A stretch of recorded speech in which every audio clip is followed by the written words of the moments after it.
Welcome to the fourth episode of Ready to Launch, Entrepreneurship in the MENA region, a joint series by Riyadh, a podcast of the Wilson Center, and the Straight Up Startup in Amman, Jordan, with Rajae Sahouri. I'm your co-host, Merissa Khurma, Director of the Middle East Program here at Wilson.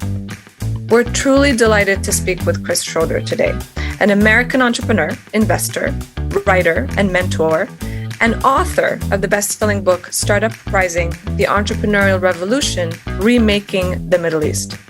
A book that opened many eyes and ears here in Washington especially, and across the United States about the budding and buzzing entrepreneurial scene in the MENA region. A book that Chris wrote to inject hope on how we here in America see the MENA region, challenging traditional narratives of war, conflict, and human despair that often define the region very narrowly in the media and in policy circles, which of course, as Chris writes, are not untrue. But these narratives also fall short of telling the whole story of the region, its diverse people, societies, economies, and evolving culture. Chris, thank you for joining us today. Oh, it's a thrill to be with you. Thank you for having me. So this discussion is very timely because you also started the tour of the MENA region and then wrote the book almost 10 years ago. And that coincided with the waves of protests and mass movements that swept across the region that were largely driven by a bottom-up, resolve and hope for change known as the Arab Spring or the Arab uprisings. So how does your book, which is very much about hope for change, entrepreneurship, and technology in particular, how does it read in today's MENA region, 10 years into the Arab uprisings and these revolutionary developments that we've witnessed? Does this narrative you presented still hold true? Well, first of all, let me thank you very much for including me. I just think your podcast is fantastic. And I think the work and the attention that you do at the Wilson Center and beyond is just phenomenal. So I really am pleased to be with you. And in some respects, my book almost 10 years ago, which is hard to fathom really, in many respects missed it. I mean, if you read my book, it sort of outlined this dynamic of what happens in society when more and more people have access to technology. And we all know that talent is everywhere and it can be unleashed. And we know that people have demands that are quite shared universally around the world when they have access to technology. But at the same time, there are different dynamics within MENA, is different from Southeast Asia, is different from Latin America and the United States. And of course, even within MENA, there are differences between what customers want in Jordan and Saudi Arabia and Egypt. And technology unleashes all that.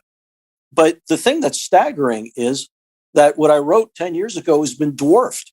There's just so much more excitement, such a higher level and quality of talent and entrepreneurs and companies that have become so large and successful since then, that there's really a flywheel of success breeding success, which I thought was going to happen 10 years ago, but I think it's exceeded in many ways my expectations then. That's really encouraging to hear. That's pretty much also the goal of this podcast, to shed light on a lot of these stories that continue to be untold, particularly here in America. But you also write about some of the challenges that remain true today. And of course, you're right, there are variations across the region, but the unemployment rate, particularly after COVID-19 and its impact on the region and the global economy really has skyrocketed in countries like Tunisia, like Jordan. Youth unemployment has hit 40% in Jordan. So what do you say about some of these challenges, 10 years in? I think it's very real, and in many respects, some of the worst challenges are disappointing because we all knew that in most of the countries in MENA, 30, 40, 50% of the population is under the age of 35.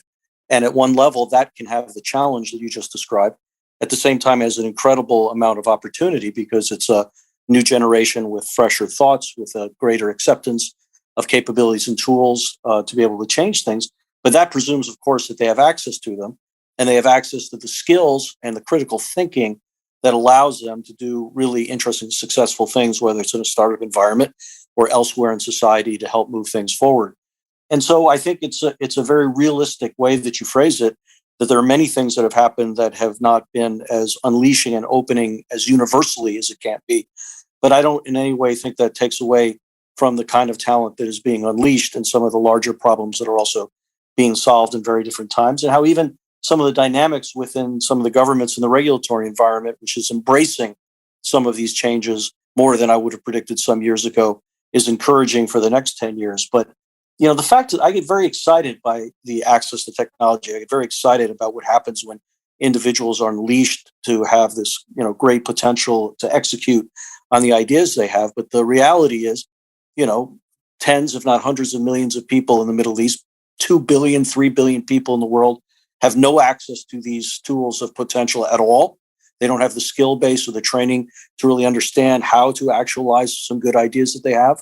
And until we get that element of it right, we're always going to have this journey of really interesting successes compounded with compounding problems that, if we don't address, could actually make things much more difficult than they are. Fantastic points, Chris, and first of all, I want to thank you for being here, and I just want to build up on that.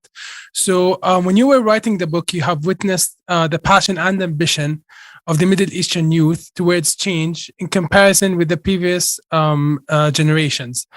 And my question here is: do you think that the passion of youth today is materializing through entrepreneurship towards change? What are your thoughts on that? Well, I don't think there's any question about that. There's a passion writ large for change that has, obviously went back in ways that were not what people had hoped and dreamed for 10 years ago, but that it was somewhat sublimated did not mean it went away at all.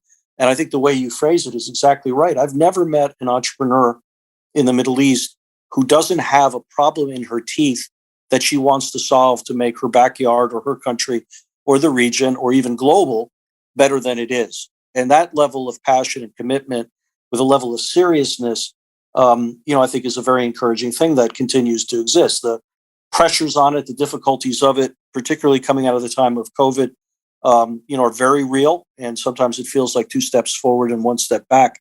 But the great spirit of what an entrepreneur is, you can't keep her down. You can slow her down, but you can't stop her. And just a point to also build on that, particularly because there are those like yourself and others in the policymaking community in Washington that believes that there should be more entrepreneurship. There should be more programs supporting the various ecosystems in the region. And there are also a few skeptics that say, well, entrepreneurship is no panacea basically to the region's unemployment challenge, and particularly amongst youth. So what do you tell the skeptics? Because we also know that not all entrepreneurs succeed from the first time around, and accepting failure is not exactly a mindset that is prevalent in the MENA region.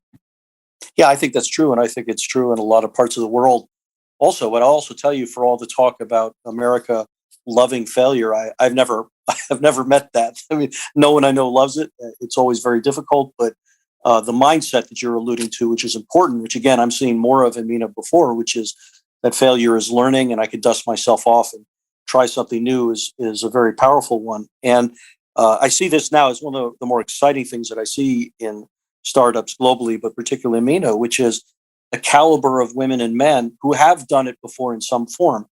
And sometimes they succeeded. They may have spun out of Kareem, for example, or out of Souk.com or out of DoorDash or some other company where they've learned how to do it, or they've tried a company before and often that hasn't worked, but they've dusted themselves off and they're back on the field to try to take that learning in a really much more sophisticated and interesting way with the lessons that they take. Now, the skeptics have said this to me for a long time, which is, it really doesn't matter. It's kind of a sideshow of a sideshow. And even my friends who are economists, I think they just don't understand multiplier effects, because this isn't just about, how many companies can be built will take care of how much employment in and of itself in an individual case, but it is the multiplier effect. And what I mean by that is, if you're a company like Kareem, that's a fantastic company that employed a lot of people in and of itself. But what people often don't measure is there've now been literally hundreds of Kareem employees, as I alluded to before, who are starting companies, and they now know how to do it. And that's a multiplier effect, because every one of the companies that succeeds of a Kareem veteran is going to spin off another generation of entrepreneurs And then we have more and more evolution, more and more success in solving problems and giving people skills and opportunities that I think can be very powerful. And is it a panacea? Of course not. There are no panaceas in this world. But is it something available to unleash potential and to allow people to build in ways that you and I could barely talk about when I wrote that book? Absolutely. So it doesn't have to be everything, but it certainly is a significant contributor to a tremendous amount of potential. And I think to your point about those who have been part of the Kareem experience now, having built a skill set, are trying their own businesses and their own entrepreneurial projects. There's also that works in the opposite direction. So if they were part of startups that failed, they can then be recruited in bigger companies. And I know that we've talked to some entrepreneurs that said, actually, we love those who have started their own businesses and failed because they have a skill set that's very unique. And, that experience in itself makes them really good candidates, because then they become part of a larger organization and they put teach, mentor, and then help build the culture of the organization. So that's it's such a powerful point. And that's even a different multiplier effect. And that's the other thing, which is interesting, because people sometimes will say there's this thing called, startups and tech companies over here, and then there's big business and traditional over there, and there's government jobs over there and everything else. But it's all part and parcel of what it means to be and take advantage of the potential of the 21st century. And every company is a tech company now in some form. Large companies know that they have to learn how to innovate. It's a reason why a lot of large companies now have, in fact, even created their own venture capital arms to be able to get that DNA and learn about it. They know they have to bring it in to be competitive globally. And even governments. I mean, for goodness sake, you look at some of the people serving government today, particularly in places like the UAE and Saudi. These are extraordinarily talented women and men, some of whom, by the way, have also worked in the tech community, are bringing that knowledge there. So we have this proclivity to want to bifurcate things and put it differently. But I actually think there's a holism here. And I think you touched on a perfect example of why this is all part and parcel of something much bigger than any one little element of it. Fantastic point, Christopher. And I just want to touch on more on the point of the governments and their impact. So you mentioned in the book back then that the governments of the Middle East were considering the role and impact of mobile technology in the economy. Back then, it was just starting, and therefore they wanted to introduce more flexible regulations to help tech-based businesses and startups in order for them to thrive. So basically that this was the narrative for the governments back then. And I want to ask you, which governments have been acting upon it and which of them are leading today, in your opinion? Look, I think everyone has been working their way through it, but a couple of really are becoming models that other countries, not just in the region, but elsewhere, can really look at and study. And I think that you've seen a tremendous amount of opening and sophistication coming out of the UAE, who's leaned very forward on general not only attraction of talent in the region, but global talent to want to come and have the ability to experiment and to build things.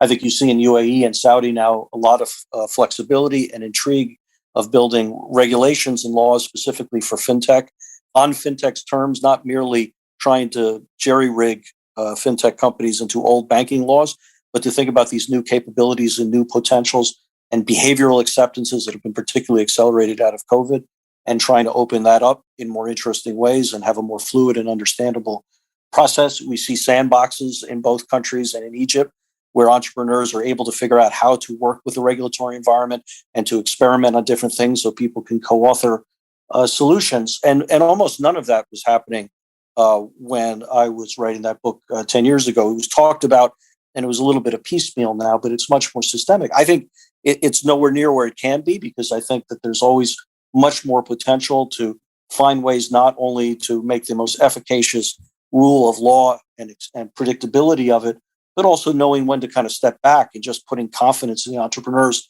that they're going to solve some big problems that can actually benefit everyone. But one, I think the process has accelerated, and I think COVID actually has helped to do that. And secondly, I see a lot of really interesting discussion where policymakers and regulators and entrepreneurs and venture capitalists and business community are really listening to each other to understand what the needs are, to try to lean into where the potential can be. it can be a mixed batting average, I think, in different places, but there's some interesting lessons and trends that I think could be replicable. You bring up the United Arab Emirates as a leading example, and I just wanted to sort of put it in the context of this anecdote and then ask you to comment on it. So just a few months ago, a UAE-based gaming startup called Joakir was acquired by a Sweden-based group for over $200 million. And the co-founders and the vast majority of staff are both Jordanian. They, in fact, have an office in Jordan, but somehow they registered this in the UAE. So this is a good example of, I guess, the region's talents taking advantage of opportunities. But what does it say about Jordan? Well, I think it really depends. I mean, there has been, and this even was going on and beginning to go on when I wrote the book many years ago. Then I updated the book about 6 years ago, so it's a little bit closer, but still vastly different. Which is, talent is everywhere, and talent can be unleashed. And if you want to build something for a country, or maybe like the Levant or a certain part of the region, you can do that. But if you really want to go global, if you want to be expansive, Dubai was a great place to headquarter, and now people are beginning to look at Riyadh and elsewhere, because the infrastructure is more sound than ever before. The Wi-Fi works, airports are highly functioning. Again, rule of law was more inviting and opening to the movement of goods, services, and talent, and very importantly, capital. And in a way that there was nothing wrong with that. I mean, it's almost like, Singapore plays a very particular role in Southeast Asia, and that in no way has denigrated great entrepreneurs that are in Indonesia or Vietnam or what have you. And in a way that there could be hubs where if you want to go global, you could use them. I mean, as you know better than I, if there's something like this, over a third of the entire world's population is a 4-hour plane ride from Dubai. And so it can work out that way. And so it can be a kind of a win-win. Talent can be anywhere, and even in smaller markets. They can do very well in smaller markets, but you can then expand. Having said that, there's no reason on earth why every country can't have a focus on trying to make the rule of law work in really, really interesting, powerful ways. I mean, again, Singapore is a tiny country. UAE was a relatively small country at its time, and it began to become this kind of hub. And so there's no reason why Jordan could not also replicate some of that fluidity and openness and ability to attract talent and capital that allows a great company to be built anywhere. Because I'll tell you, if COVID has taught us anything, it has taught us that you can build companies anywhere and have talent everywhere. And that, to me, blows things open. I can't tell you the number of friends I have in Silicon Valley who came from this deep, deep bias for decades, that if you're going to invest, if you want to be a great startup, you got to be within 50 miles of Sand Hill Road, in California. And even the most adamant believer of that is now looking at what's happened in COVID and say, we have to rethink our game plan. Talent wants to be everywhere. It can't be everywhere. If there's good rule of law, if there's good ability to invest, we know that we're going to have to cultivate that talent where it is and help to unleash it where it is on the terms of what it wants to be, and open up its ability to access talent wherever it can be. And I think the more and more countries that really understand that opportunity and look to ways to lean into it and to accept and encourage it, I think we could have a very different conversation about Jordan 5 years from now, and almost any country that makes the constructive, specific path to go there. That's a really good point, Chris. And it reminds me of one of the stories that the current Minister of the Digital Economy in Jordan shared a few months ago in our interview, which basically was on how COVID accelerated the emergence of all these different startups, particularly in tech and in healthcare. So he said that it took about 20 days for a Jordanian company to build the vaccination platform, the vaccination registration platform in Jordan. 20 days. If you're going to go now to Amman and register a company, it's going to take you about 3 months. And so it's interesting how, a global crisis, I guess, pushed the government in a certain direction to facilitate and open up the ecosystem, and look at what we were able to reap, right, in a very short period of time. So that's a really, really good example. And more to your point about well, if these governments in the region want to see more unicorns emerging from their ecosystems, they really have to get going and ease some of the laws and reform. So it's very powerful. It's very powerful. Yeah. No, I agree. Like we're seeing that in Jordan, like how also like the in times of crisis, how it might accelerate even more progress. So this is fantastic, and I want to touch point on the types of entrepreneurs you have described in your book, Chris. So you have you've categorized them into improvisers, problem solvers, and global players. And we can see from the improvisers, like the company, the startup Tomatum, which has recently raised $11 million from Krafton, the company that built the game PUBG. So I want to more touch base on that so we can inform our audience more about them and where are these types heading now in the Middle East, who are succeeding more. Are we seeing more trends in a certain category more than the other? Like, what are your thoughts on that? So I use the word improvisers because I can't stand the term copycat, which was a term that used to be used, quite frequently globally, not just in MENA. And copycat meant, you have a company that succeeded somewhere in the West, in the United States or whatever, and therefore they literally would make it relevant to the region. And people who didn't understand it thought merely it was about maybe language or the very act of being there. And in the early days, there's certainly an element that was there. But the great companies, which is why I call them innovators, really understood that there were very different behavioral paradigms that only they understood in their backyard. And when you look at a company like Khurma, who there's no way on earth in the old playbook of tech, which is that if people have access to technology, it means somebody from Silicon Valley eventually will come in there and become the dominant player, right? I mean, the WhatsApp of anywhere would be WhatsApp, the Instagram of whatever would be Instagram, Uber of whatever was going to be Uber. And what does Khurma do? Khurma leans into unbelievable expertise on the ground, down to the smallest kinds of details that Uber would ignore. Like they, years in advance, or at least months in advance, offered the ability to pay cash in your rides, which is completely sensitive to the ground there that, of course, the Uber people didn't understand at all.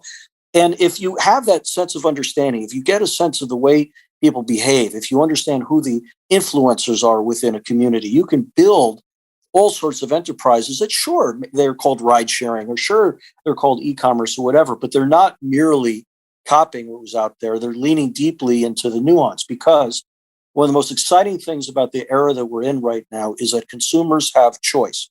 10 years ago, if a Facebook showed up, Facebook was pretty much the only game in town. If Instagram showed up, it was kind of the only game in town. Well, today, there's incredible innovators from the region on the region's terms, answering regional issues and understanding that makes it just more accommodating. And that, to me, is an extremely exciting phenomenon. And that, to me, is what I mean then, but also I think we're on steroids now, are the improvisers. So thank you, Chris, for that. I wanted to touch upon the technology and access to technology in the region, because your book really zooms into startups that are in the tech sector or are using technology to basically advance or solve a particular problem. But there are also studies that have been published, most recently by the United Nations ESCWA office, about the digital divide in the MENA region. So we do see this divide basically, in some cases, gender-based, and others rural versus urban. And of course, there is a generational one as well, where you see, for example, e-commerce activity that has been on the rise, particularly in 2019, 2020, because of the pandemic. When you zoom in and look at the age group, it's really like the 22 to 35 age group in particular. So how do you think governments and the private sector can work together to also address the digital divide? Because more access means more likelihood for success for a lot of these entrepreneurs. So what I think there's brewing now is a way almost two digital divide. I mean, there are many, as you pointed out, demographically and so on, there are many, but it's sort of raising the plane a little bit higher. There's sort of two that I see about it. And one is what you talked about, which is access.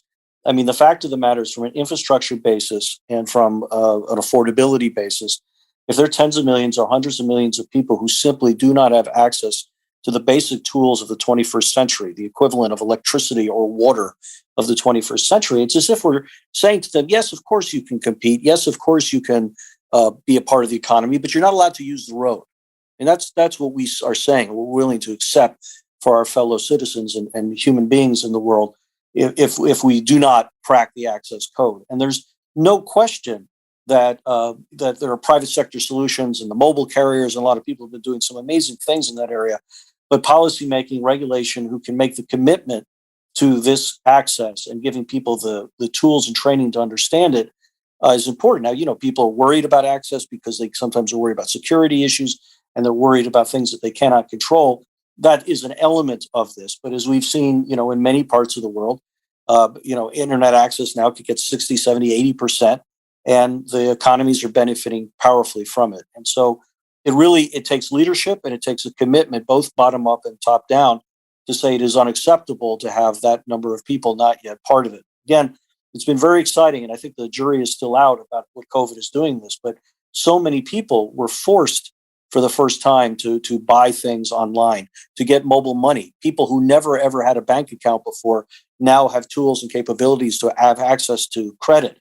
People who never thought they could really get educated online were compelled to take courses online, and will have to think differently about how we think of someone as, quote unquote, being educated before that. I can't tell you the number of stories that I hear out of MENA of people, particularly women, who really were never that comfortable seeing a doctor, and all of a sudden can engage with a doctor in the comfort and security of their own home. I mean, this is early days of it, but we can see a lot of things are happening. But again, if you don't have the access, that's very exciting for the people who do, but is unacceptable for us as society for the people who are not. Now, the second access to technology is in a more narrow lens, the second divide.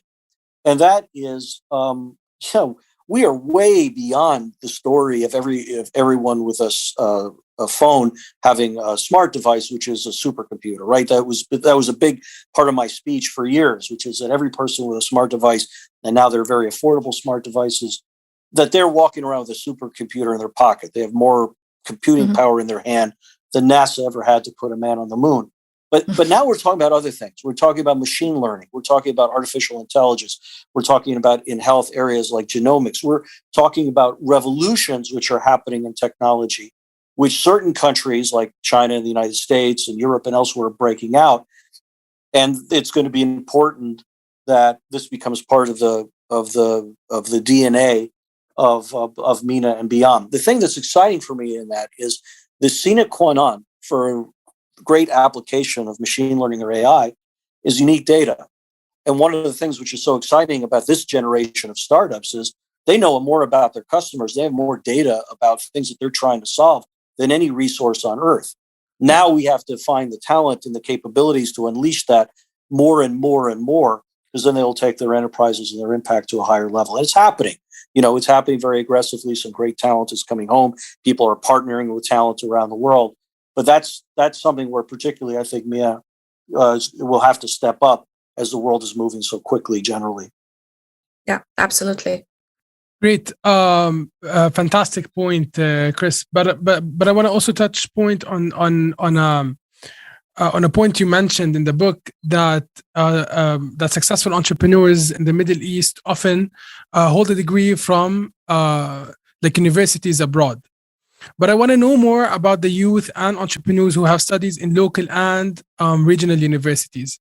How does entrepreneurship come about for them? And to what extent are they capable to drive change? I think it's a significant change from my book, and not just in MENA, but I'm seeing this elsewhere. And don't get me wrong, it's very exciting when amazing young people come from their home country and they study at a university elsewhere that they really admire and come home. I think that's a very powerful story. It was happening when I wrote the book, and it's happening much more. It's other amazing training grounds now. Young, talented people who are going to consulting firms or whatever will do it for a year or two and are using that learning to help build amazing things and all that. But all of that isn't as interesting as what I sort of touched on before about what COVID has unleashed. which is that there's just, essentially all of human knowledge at one's fingertips. Like there's almost anything that you want to learn about anything, any way that you want to teach yourself about anything, it's actually available to you one click away. And what we're seeing is a lot of self-taught, autodidact folks. Some of them went to university in the region. Some of them went to university elsewhere. Some of them didn't go to university at all, but are starting to train themselves and learn in ways that are very powerful. And frankly, to one of your earlier points, companies, not just in the Middle East, but elsewhere, have to rethink what it means to be credentialed and have the skill base to work in an organization. We're entering a world where if you get a 4-year degree from a great school, and I don't care if it's AUB or if it's, Georgetown, that's great. That's a good fit for some people. But the fact of the matter is millions and millions of people now are unbelievably capable who have taken courses online. They don't have that sort of old school 4-year credential, but they have all the skill. In some respects, they may even have more specific skills. And so it's incumbent upon the most forward-reaching companies and organizations. And it's certainly a non-issue to me as a venture capitalist.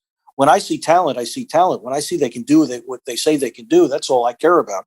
And I think that's going to become a real major shift in the next 10 years if we have a conversation about it. And Chris, we're already seeing so much work in different parts of the region to sort of, for example, reframe the technical and vocational colleges and make them very technology focused, and redefine what that means for the average, let's say, Jordanian family or the average Tunisian family that very often discourages their children to go into that vocational and technical path, which is is also much needed. So Luminous University in Jordan, Hussein Technical University are two examples where they're also very much focused on digitization and digital skills beyond just the basic skills. We're talking about very much the, access to much higher technology, as you've described as well. Do you see investors from the United States still eyeing the region as a potential hub for entrepreneurs, or has the thinking not changed as much in the last 10 years? I think that there is much more global reach, and I think COVID also has accelerated this in the eyes of, say, Western venture capitalists. Some of it I will also note is generational. I think that we're seeing, seed and pre-seed rounds finding great entrepreneurs who made a lot of money, and they're investing as individuals from all over the world who are looking at MENA, and they're looking at Southeast Asia, and they're looking at Latin America, and they're looking at Africa and North Africa and Egypt and all. And so you definitely have been seeing a shift in that. I think that the larger players in the West, and particularly in America, there are exceptions to this. Sequoia is an exception to this, that really still remain hyperly focused on America and maybe Europe. Some have had great success in the last 2 or 3 years in Latin America, and that has given them courage to start looking for talent elsewhere. Those with great sector expertise in things like fintech start to realize that this is now happening everywhere, and they've had great success in America. Maybe they've looked at Latin America, and they're beginning to look very seriously in places like the Middle East and Pakistan and India and beyond.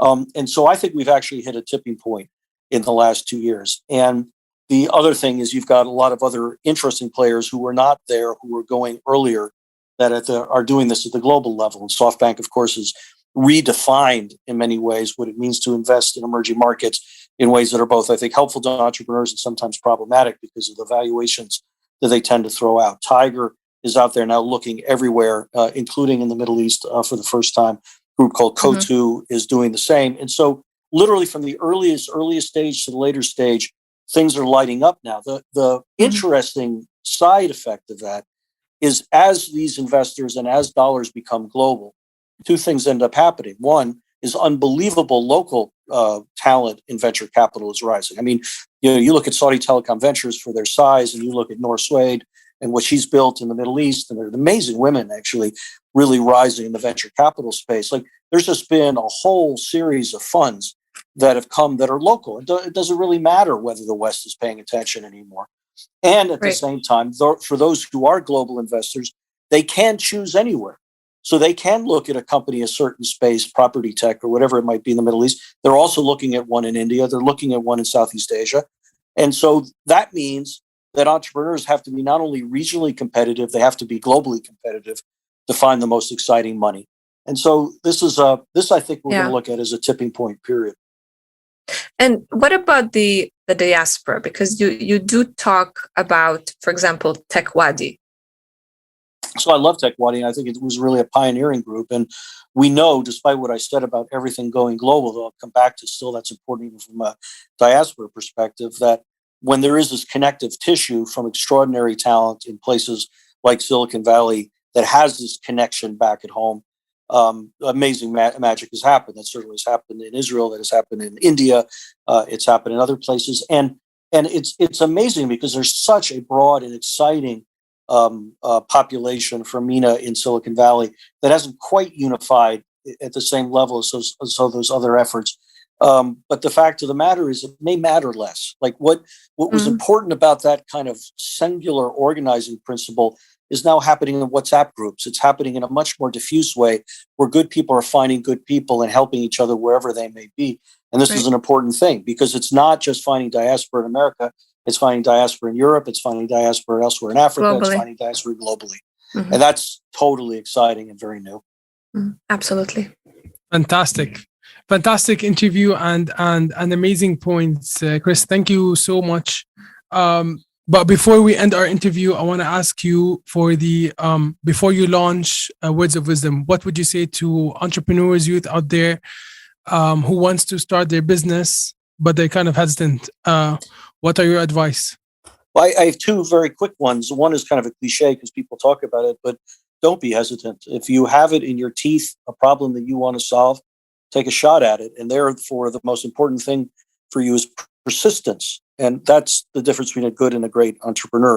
In many ways, it doesn't mean that you don't listen to data. It doesn't mean you don't pivot if you learn the market is saying something to you. But you can be slowed down, but you can't be stopped.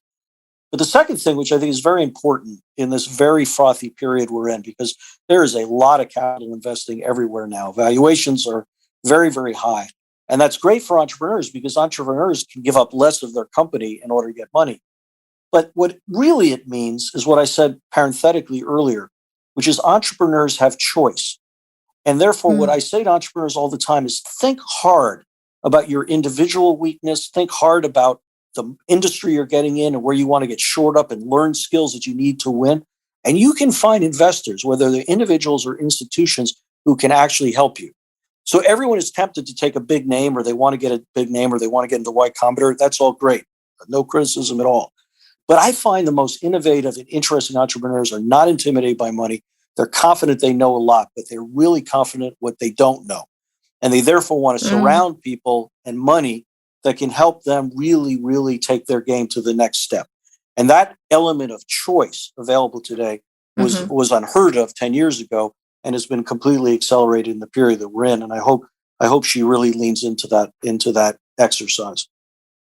Fantastic. Thank you so much, Chris. This has been a very insightful and uplifting discussion about entrepreneurship, about youth, and about the prospects of more success and more progress in the MENA region. Are you thinking about a new book? It's interesting. I have been kicking around a new book that's more globally minded, of which, of course, MENA will play a significant role.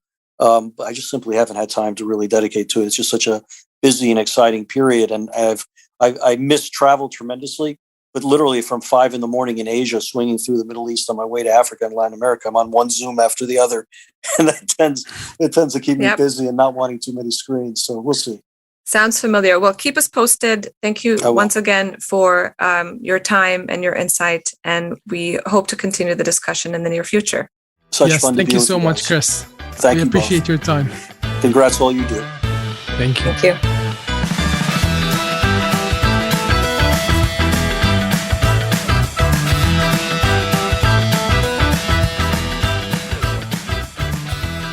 This podcast is funded by a grant from the United States Department of State. The opinions, findings, and conclusions of this podcast are those of our guests and do not necessarily reflect those of the U.S. Department of State.